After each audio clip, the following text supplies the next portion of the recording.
ঘুম থেকে উঠেই বাজারে যাচ্ছি আর আজকে হ্যাপি হোলি, তাই পেছনে একটা ফিচকারি নিয়ে নিচ্ছি অস্ত্র হিসেবে। তার সাথে ব্যাগে দুটো পেটও রেখে দিচ্ছি, কেউ যদি আমায় রং লাগাতে আসে আমিও তার পেছনে ছুড়ে মারবো। হাইড্রোল চোর রোডে উঠে গেছি। ইরিশ সাবাস, গাছটাকে কি সুন্দর লাগছে রে। ও সুন্দর লাগা নিকুচি করেছে, ফোনটা জাঙ্গিয়ার ভেতর ঢুকিয়ে নি। বাজারে চলে এসেছি হ্যাপি হোলি উপলক্ষে, আজকে একটু কচি ফাঁটা কিনে নিয়ে যাবো। কাকা এখন মাংসের ওপর কাটিং জুটিং করে নিজেকে শিল্পী মনে করছে। অত আর প্লাস্টিক বাদ হবে না, তাড়াতাড়ি দাও। সালা 500 গ্রাম মাংস কিনলাম 490 টাকা পেছনে দিয়ে দিল। তারপরে একটু বাজারে চলে এলাম, কিছু আনাজ সবজিও নিতে হবে। এসেই একটা দোকান থেকে উচ্ছে বাঁচতে শুরু করে দিলাম। আর যাই হোক, উচ্ছেগুলো আমার মতো তেতো হতে পারে না, এই দুটো আর বাদ যাবে কেন, তাই নিয়ে নিলাম মটন কষা, তার সাথে কচি দুটো শশা। ছোট থেকে রোদে ঘুরে এমনি কালুয়া হয়ে গেছি, এখন আবার রোদে আমাকে আলু ভাজতে হচ্ছে। যাই হোক, আর দুটো বাঁচি দেখে নি, ভালো তো? হ্যাঁ ঠিক আছে, এবার বাড়ি যাবো। সব বাজার নিয়ে নিচ্ছি, তাই পয়সার হাতটা বাড়ি দিলাম। আর আলুর দাম শুনে আমার নিজের দুটো আলু পড়তে পড়তে বেঁচে গেছে। এখন বাড়ি ফিরছি, সিধে দেখছি জ্যাম লেগে গেছে, তাই সাইকেলের হ্যান্ডেলটাকে এক থাপ্পড় মেরে ঘুরে দিলাম। ভাগ সালা, জ্যামে কে দাঁড়াবে। বাড়ি এসেই বাইরে একটু শুভো খেতে বেরালাম, দেখছি একটা লাশ চিত হয়ে পড়ে রয়েছে। এই নারে, মালটা জ্যান্ত আছে, আবার দৌড়াচ্ছে রে। তারপরেই থালা সাজুগুজু করে দিলাম, উচ্ছে আলু ভাজা, লাউ শাকের চচ্চড়ি, কচি পাঁঠার ঝোল আর স্যালাড। অনেক কিছুই আইটেম আছে, কিন্তু লোভ না সামলাতে পেরে মাংসর বাটিটা তুলে নিলাম। তারপর বেশি দেরি না করে পকাত করে ছাঁটিয়ে দিলাম।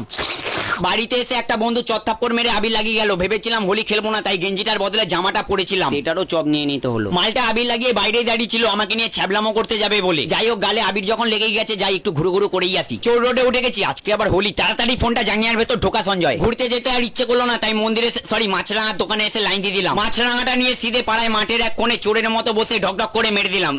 ফুল বাবাল। এখন সবাই ফুল বাবাল করছে, আমারও ইচ্ছে করছে, কিন্তু আমি একই কালো, তার উপর যদি গিয়ে মাটিতে গড়াগড়ি খাই আর চেনাই যাবে না, পুরো লুল্লুবুদ লাগবে। তারপর আমার সেক্সি বন্ধু মডেলিং করতে করতে সামনে চলে এলো, আর আমিও সুযোগ বুঝে একটা চুমু মেরে দিলাম। চ ভাই, দুই ভাই মিলে শুভ খাই।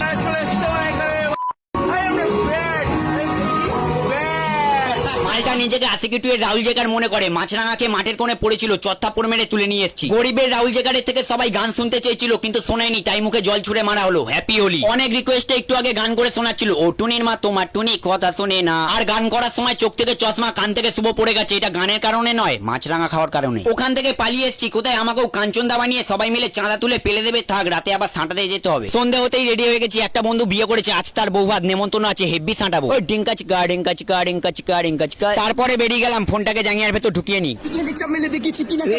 কথা বলি না, চিটিং বাজ। সালা গার্লফ্রেন্ডের জন্য আমাকে আনতে আসেনি। 2,30,50,000 সিঁড়ি ভেঙে ওপরে চলে এলাম। ওরে বাপরে বাপ, কি কষ্ট হয়ে বাবা। এই কি ব্যাপার, গান চলছে? ও আচ্ছা, বড়মাসে এখন তার কিউট শালিদের সঙ্গে ডান্স করছে।